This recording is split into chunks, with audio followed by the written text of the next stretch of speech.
नमस्कार,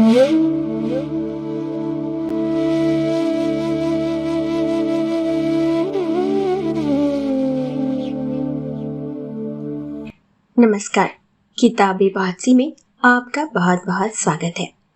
आज की कहानी मुंशी प्रेमचंद जी की रचना जिहाद। आइए कहानी शुरू करते हैं। बहुत पुरानी बात है। हिंदुओं का एक काफिला अपने धर्म की रक्षा के लिए पश्चिमोत्तर के पर्वत प्रदेश से भागा चला आ रहा था। मुद्दतों से उस प्रांत में हिंदू और मुसलमान साथ साथ रहते चले आए थे। धार्मिक द्वेष का नाम न था। पठान के जिगरे हमेशा लड़ते रहते थे।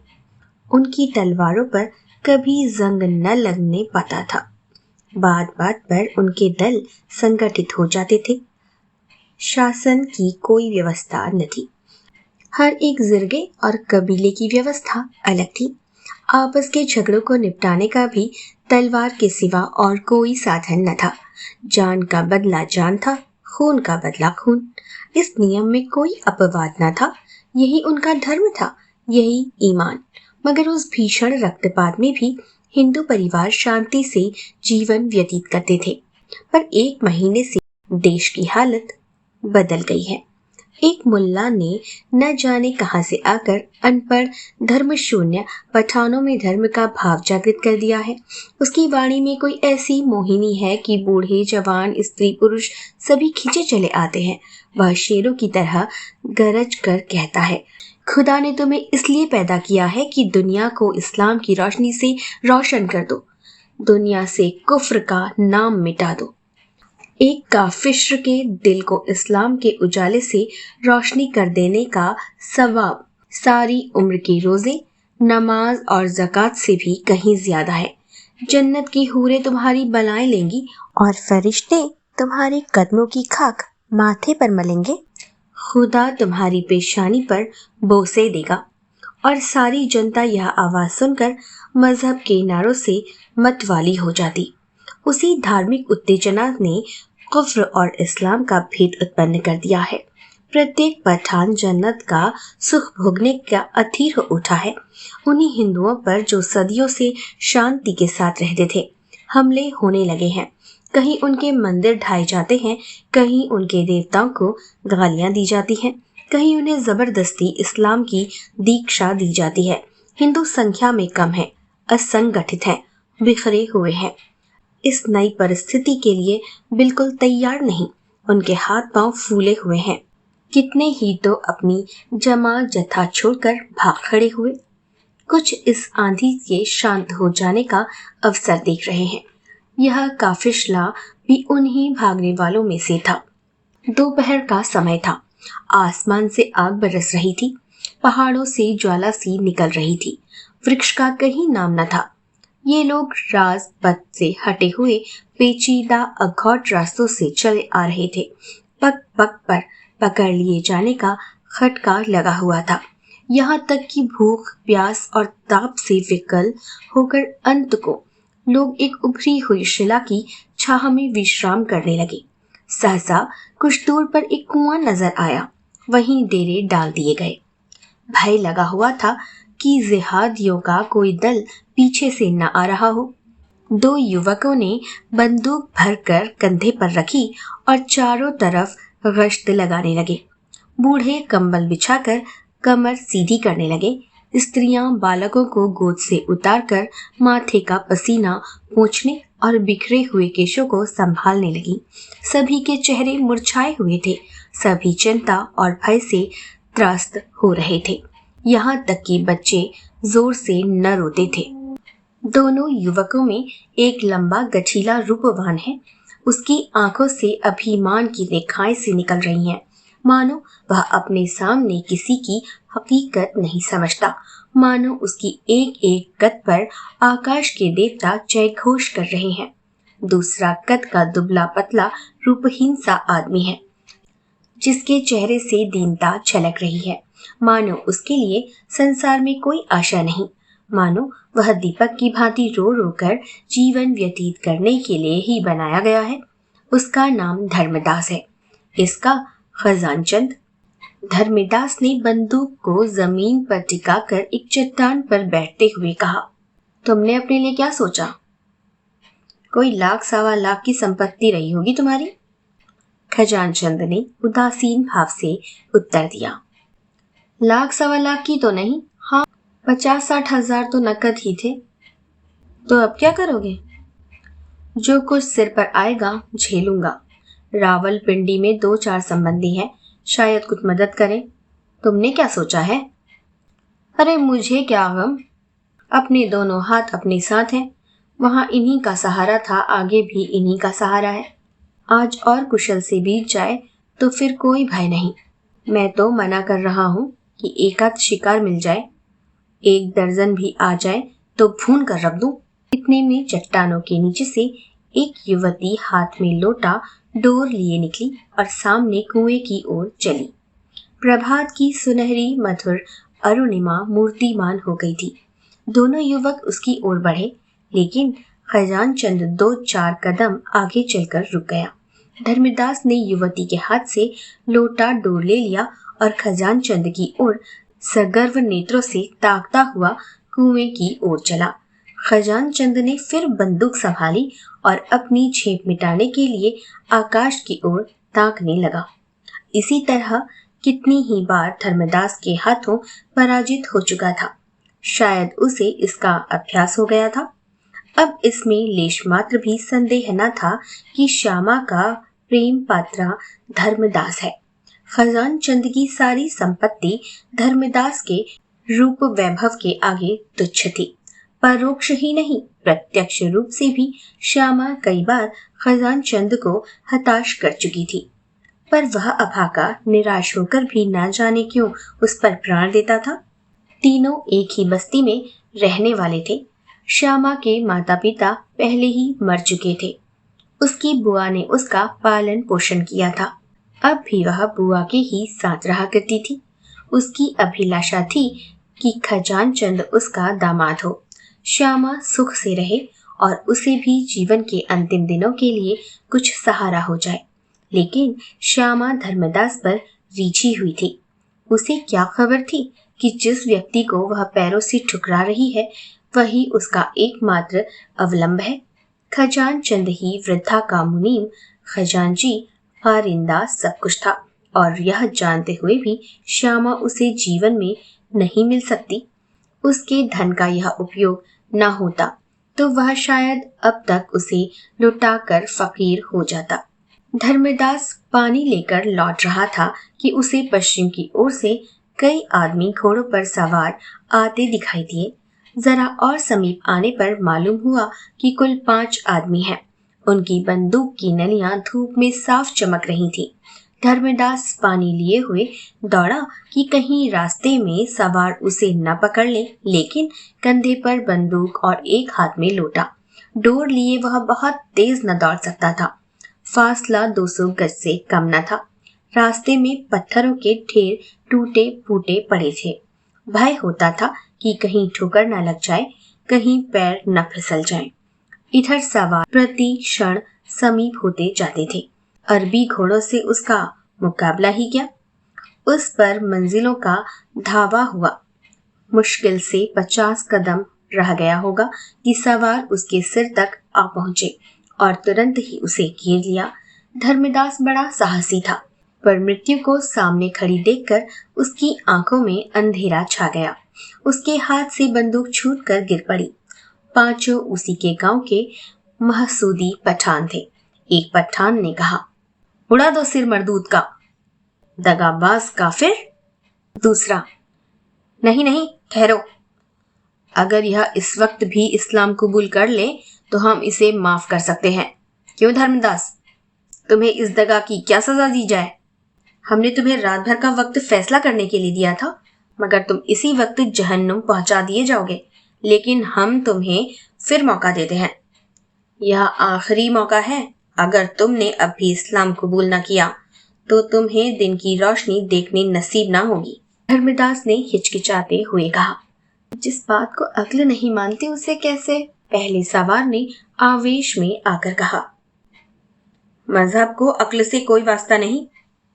तीसरा, कुफ्र है, कुफ्र है। पहला, उड़ा दो सिर मरदूद का। ठहरो ठहरो, मार डालना मुश्किल नहीं, जिला लेना मुश्किल है। तुम्हारे और साथी कहाँ हैं धर्मदास? धर्मदास, सब मेरे साथी हैं। दूसरा, कलाम शरीफ की कसम, अगर तुम सब खुदा और उनके रसूल पर ईमान लाओ तो कोई तुम्हें तेज निगाहों से देख भी ना सकेगा। धर्मदास, आप लोग सोचने के लिए और कुछ मौका ना देंगे? इस पर चारों सवार चिल्ला उठे, नहीं नहीं नहीं, हम तुम्हें ना जाने देंगे, यह आखिरी मौका है। इतना कहते ही पहले सवार ने बंदूक छतियाली और नली धर्मदास की छाती की ओर करके बोला, बस बोलो, क्या मंजूर है? धर्मदास सिर से पैर तक कांप कर बोला, अगर मैं इस्लाम कबूल कर लूं तो मेरे साथियों को तो कोई तकलीफ ना दी जाएगी। दूसरा, हाँ, अगर तुम जमानत करो कि वो भी इस्लाम कबूल कर लेंगे। पहला, हम इस शर्त को नहीं मानते, तुम्हारे साथियों से हम खुद निपट लेंगे, तुम अपनी कहो, क्या चाहते हो, हाँ या नहीं? धर्मदास ने जहर का घूंट पीकर कहा, मैं खुदा पर ईमान लाता हूं। पांचों ने एक स्वर से कहा, अल महद वलिल्लाह, और बारी बारी से धर्मदास को गले लगाया। श्यामा हृदय को दोनों हाथों से थामे यह दृश्य देख रही थी। वह मन में पछता रही थी कि मैंने क्यों इन्हें पानी लाने भेजा। श्यामा से कुछ दूर खजान चंद भी खड़ा था। श्यामा ने उसकी ओर शुद्ध नेत्रों से देखकर कहा, अब इनकी जान बचती मालूम नहीं होती। खजान चंद, बंदूक भी हाथ से छूट पड़ी है। श्यामा, ना जाने क्या बातें हो रही हैं। अरे गजब, दुष्ट ने उनकी ओर बंदूक तानी है। खजान, जरा और समीप आ जाए तो मैं बंदूक चलाऊं, इतनी दूर की मार इसमें नहीं है। श्यामा, अरे देखो, वे सब धर्मदास को गले लगा रहे हैं, यह क्या माजरा है? खजान, कुछ समझ नहीं आता। श्यामा, कहीं इसने कलमा तो नहीं पढ़ लिया? खजान, नहीं, धर्मदास से मुझे ऐसी आशा नहीं। श्यामा, मैं समझ गई, ठीक यही बात है, बंदूक चलाओ। खजान, धर्मदास बीच में है, कहीं उन्हें ना लग जाए। श्यामा, कोई हर्ज नहीं, मैं चाहती हूं पहला निशाना धर्मदास पर ही पड़े। कायर, निर्लज्ज, प्राणों के लिए धर्म का त्याग कर दिया। ऐसी बेहयाई की जिंदगी से मर जाना ही कहीं अच्छा है। क्या सोचते हो? क्या तुम्हारे भी हाथ पांव फूल गए हैं? लाओ, बंदूक मुझे दे दो, मैं इस कायर को अपने हाथों से मारूंगी। खजान, मुझे तो विश्वास नहीं होता कि धर्मदास। श्यामा, तुम्हें कभी विश्वास ना आएगा। लाओ, बंदूक मुझे दो। खड़े क्या ताकते हो? क्या जब वे सिर पे आ जाएंगे तब बंदूक चलाओगे? क्या तुम्हें भी यह मंजूर है कि मुसलमान होकर जान बचाओ? अच्छी बात है, जाओ। श्यामा अपनी रक्षा आप कर सकती है, मगर उसे अब मुंह ना दिखाना। खजानचंद ने बंदूक चलाई, एक सवार की पगड़ी को उड़ाती हुई निकल गई। जिहादियों ने अल्लाह अकबर की हाँक लगाई। दूसरी गोली चली और घोड़े की छाती पर बैठी। घोड़ा वहीं गिर पड़ा। जिहादियों ने फिर अल्लाह अकबर की सदा लगाई और आगे बढ़े। तीसरी गोली आई, एक पठान लोट हो गया, पर इसके पहले कि चौथी गोली छूटे, पठान खजानचंद के सिर पर पहुंच गए और बंदूक उसके हाथों से छीन ली। एक सवार ने खजानचंद की ओर बंदूक तानकर कहा, उड़ा दो सिर मरदूद का, इसके खून का बदला लेना है। दूसरे सवार ने, जो इनका सरदार मालूम होता था, कहा, नहीं नहीं, यह दिलेर आदमी है। खजानचंद, तुम्हारे ऊपर दगा, खून और कुफ्र, ये 3 इल्जाम है और तुम्हें कत्ल कर देना ऐन सबाब है। लेकिन हम तुम्हें एक मौका और देते हैं। अगर तुम अब भी खुदा और रसूल पर ईमान लगाओ तो मैं तुम्हें सीने से लगाने को तैयार हूं। इसके सिवा तुम्हारे गुनाहों का और कोई प्रायश्चित नहीं है। यह हमारा आखिरी फैसला है। बोलो, क्या मंजूर है? चारों पठानों ने कमर से तलवारें निकाल ली और उन्हें खजानचंद के सिर पर तान दिया, मानो नहीं का शब्द मुंह से निकलते ही चारों तलवारें उसकी गर्दन पर चल जाएंगी। खजान चंद का मुखमंडल विलक्षण तेज से आलोकित हो उठा। उसकी दोनों आंखें स्वर्गीय ज्योति से चमकने लगी। दृढ़ता से बोला, तुम एक हिंदू से यह प्रश्न कर रहे हो? क्या तुम समझते हो कि जान के खौफ से वह अपना ईमान बेच डालेगा? हिंदू को अपने ईश्वर तक पहुंचने के लिए किसी नबी, वली या पैगंबर की जरूरत नहीं। चारों पठानों ने कहा। काफिर? खजान, अगर तुम मुझे काफिर समझते हो तो समझो, मैं खुद को तुमसे ज्यादा खुदा परस्त समझता हूँ। मैं उस धर्म को मानता हूँ जिसकी बुनियाद अक्ल पर है। आदमी में अक्ल ही खुदा का नूर है और हमारा ईमान हमारी अक्ल। चारों पठानों के मुंह से निकला, काफिर! और चारों तलवारें एक साथ खजान चंद की गर्दन पर गिर पड़ी। लाश जमीन पर फड़कने लगी। धर्मदास सिर झुकाए खड़ा रहा। वह दिल में खुश था कि अब खजान चंद की सारी संपत्ति उसके हाथ लगेगी और वह श्यामा के साथ सुख से रहेगा। पर विधाता को कुछ और ही मंजूर था। श्यामा अब तक मर्माहत सी खड़ी यह दृश्य देख रही थी। ज्यों ही खजान चंद की लाश जमीन पर गिरी, वह झपटकर लाश के पास आई और उसे गोद में लेकर आंचल से रक्त प्रवाह को रोकने की चेष्टा करने लगी। उसके सारे कपड़े खून से तर हो गए। उसने बड़ी सुंदर बेल बूटों वाली साड़ियां पहनी होंगी। उस पर रक्त रंजित साड़ी की शोभा अतुलनीय थी। बेल बूटों वाली साड़ियां रूप की शोभा बढ़ाती थी। वह रक्त रंजित साड़ी आत्मा की छवि दिखा रही थी। ऐसा जान पड़ा मानो खजान चंद की बुझती आंखें एक अलौकिक ज्योति से प्रकाशमान हो गई थी। उन नेत्रों में कितना संतोष, कितनी तृप्ति, कितनी उत्कंठा भरी हुई थी। जीवन में जिसने प्रेम की भिक्षा न पाई थी, वह मरने पर उत्सर्ग जैसे स्वर्गीय रत्न का स्वामी बना हुआ था। धर्मदास ने श्यामा का हाथ पकड़कर कहा, श्यामा, होश में आओ। तुम्हारे सारे कपड़े खून से तर हो गए हैं। अब रोने से क्या हासिल होगा? ये लोग हमारे मित्र हैं, हमें कोई कष्ट न देंगे। श्यामा ने तिरस्कारपूर्ण नेत्रों से देखकर कहा, तुम्हें अपना घर बहुत प्यारा है तो जाओ, मेरी चिंता मत करो, मैं अब न जाऊंगी। हाँ, अगर अब भी मुझसे कुछ प्रेम करते हो तो इन लोगों की इन्हीं तलवारों से मेरा भी अंत कर दो। धर्मदास करुणा कातर स्वर में बोला, ये तुम क्या कहती हो? क्या तुम भूल गई हमारी तुम्हारी क्या बातें हुई थी? मुझे खुद खजान चंद के मारे जाने का शौक है, पर भावी को कौन टाल सकता है? श्यामा, अगर यह भावी थी तो यह भी भावी ही है कि मैं अपना अधम जीवन उस पवित्र आत्मा के शोक में काट दूं, जिसका मैंने सदैव निरादर किया। श्यामा का शोको दफार, जो अब तक क्रोध और घृणा के नीचे दबा हुआ था, उबल पड़ा और वह खजान चंद के निस्पंद हाथों को अपने गले में डालकर रोने लगी। चारों पठान यह अलौकिक अनुराग और आत्मसमर्पण देखकर करुणार्ध हो उठे। सरदार ने धर्मदास से कहा, तुम इस पाकीज़ा खातून से कहो हमारे साथ चले।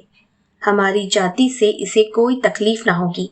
हम इसकी दिल से इज्जत करेंगे। धर्मदास के हृदय में ईर्ष्या की आग धधक रही थी। वह रमणी, जिसे वह अपनी समझे बैठा था, इस वक्त उसका मुंह भी नहीं देखना चाहती थी। बोला, श्यामा, तुम चाहो तो इस लाश पर आंसुओं की नदी बहा दो, पर यह जिंदा ना होगी। यहां से चलने की तैयारी करो। मैं साथ के और लोगों को भी जाकर समझाता हूँ। खान लोग हमारी रक्षा करने की जिम्मेदारी ले रहे हैं। हमारी जायदाद, जमीन, दौलत सब हमको मिल जाएगी। खजान चंद की दौलत के भी हम ही मालिक होंगे। अब देर न करो, रोने धोने से अब कुछ हासिल नहीं। श्यामा ने धर्मदास को आग्नेय नेत्रों से देखकर कहा, और इस वापसी की कीमत क्या देनी होगी? वही जो तुमने दी है।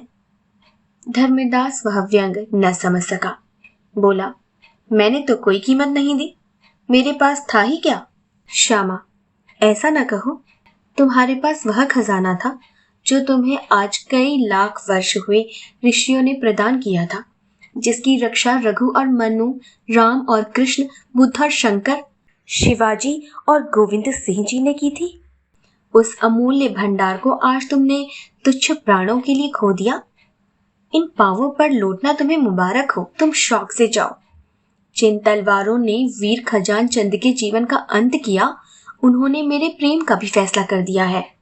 जीवन में इस वीरात्मा का मैंने जो निरादर और अपमान किया, इसके साथ जो उदासीनता दिखाई, उसका अब मरने के बाद ही प्रायश्चित करूंगी। यह धर्म पर मरने वाला वीर था, धर्म को बेचने वाला कायर नहीं। अगर तुम में अब भी कुछ शर्म और हया है तो इसका क्रियाकर्म करने में मेरी मदद करो, और यदि तुम्हारे स्वामियों को यह भी पसंद ना हो तो रहने दो, मैं सब कुछ कर लूंगी। पठानों के हृदय दर्द से तड़प उठे। धर्मांधता का प्रकोप शांत हो गया। देखते देखते वहां लकड़ियों का ढेर लग गया। धर्मदास ग्लानि से सिर झुकाए बैठा था और चारों पठान लकड़ियां काट रहे थे। चिता तैयार हुई और जिन निर्दय हाथों ने खजानचंद की जान ली थी, उन्हीं ने उसके शव को चिता पर रखा। ज्वाला प्रचंड हुई। अग्निदेव अपने अग्निमुख से उस धर्मवीर का यश गा रहे थे। पठानों ने खजानचंद की सारी जंगम संपत्ति लाकर श्यामा को दे दी। श्यामा ने वहीं पर एक छोटा सा मकान बनवाया और वीर खजानचंद की उपासना में जीवन के दिन काटने लगी। उसकी वृद्धा बुआ तो उसके ही साथ रह गई, पर बाकी सब लोग पठानों के साथ लौट गए, क्योंकि अब मुसलमान होने की शर्त न थी। खजानचंद के बलिदान ने धर्म के भूत को परास्त कर दिया था, मगर धर्मदास को पठानों ने इस्लाम की दीक्षा लेने पर मजबूर किया। एक दिन नियत किया गया, मस्जिद में मुल्लाओं का मेला लगा और लोग धर्मदास को उसके घर बुलाने गए, पर उसका वहां पता न था। चारों तरफ तलाश हुई, कहीं निशान न मिला। साल भर गुजर गया। संध्या का समय था। श्यामा अपने झोपड़े के सामने बैठी भविष्य की मधुर कल्पनाओं में मग्न थी। अतीत उसके लिए दुख से भरा हुआ था, वर्तमान केवल एक निराशामय स्वप्न था। सारी अभिलाषाएं भविष्य पर अवलंबित थी, और भविष्य भी वहां जिसका इस जीवन से कोई संबंध न था। आकाश पर लालिमा छाई हुई थी। सामने की पर्वतमाला स्वर्णमयी शांति के आवरण से ढकी हुई थी। वृक्षों की कांपती हुई पत्तियों से सरसराहट की आवाज निकल रही थी, मानो कोई वियोगी आत्मा पत्तियों पर बैठी हुई सिसकियां भर रही हो। उसी वक्त एक भिखारी फटे हुए कपड़े पहने झोपड़ी के सामने खड़ा हो गया। कुत्ता जोर से भौंक उठा। श्यामा ने चौंक कर देखा और चिल्ला उठी, धर्मदास! धर्मदास ने वहीं जमीन पर बैठते हुए कहा, हाँ श्यामा, मैं अभागा धर्मदास ही हूँ। साल भर से मारा मारा फिर रहा हूँ। मुझे खोज निकालने के लिए इनाम रख दिया गया है। सारा प्रांत मेरे पीछे पड़ा हुआ है। इस जीवन से अब मैं ऊब चुका हूँ, पर मौत भी नहीं आती। धर्मदास एक क्षण के लिए चुप हो गया, फिर बोला, क्यों श्यामा? क्या अभी तुम्हारा हृदय मेरी तरफ से साफ नहीं हुआ? तुमने मेरा अपराध क्षमा नहीं किया? श्यामा ने उदासीन भाव से कहा, मैं तुम्हारा मतलब नहीं समझी। मैं अब भी हिंदू हूँ। मैंने इस्लाम नहीं कबूल किया है, जानती हूँ। यह जानकर भी तुम्हें मुझ पर दया नहीं आती? श्यामा ने कठोर नेत्रों से देखा और उत्तेजित होकर बोली, तुम्हें अपने मुंह से ऐसी बातें निकालते शर्म नहीं आती? मैं उस धर्मवीर की ब्याहता हूँ जिसने हिंदू जाति का मुख उज्जवल किया है। तुम समझते हो कि वह मर गया? यह तुम्हारा भ्रम है, वह अमर है। मैं इस समय भी उसे स्वर्ग में बैठा देख रही हूँ। तुमने हिंदू जाति को कलंकित किया है। मेरे सामने से दूर हो जाओ। धर्मदास ने कुछ जवाब न दिया, चुपके से उठा, एक लंबी सांस ली और एक तरफ चल दिया। प्रातःकाल श्यामा पानी भरने जा रही थी, तब उसने रास्ते में एक लाश पड़ी हुई देखी। 2-4 गिद्ध उस पर मंडरा रहे थे। उसका हृदय धड़कने लगा। समीप जाकर देखा और पहचान गई, यह धर्मदास की लाश थी। कहानी यहीं पर समाप्त होती है। आशा करती हूँ आपको कहानी पसंद आई होगी। अगली कहानी में जल्दी ही आपसे मिलूंगी। तब तक के लिए स्वस्थ रहें, सुरक्षित रहें। अलविदा।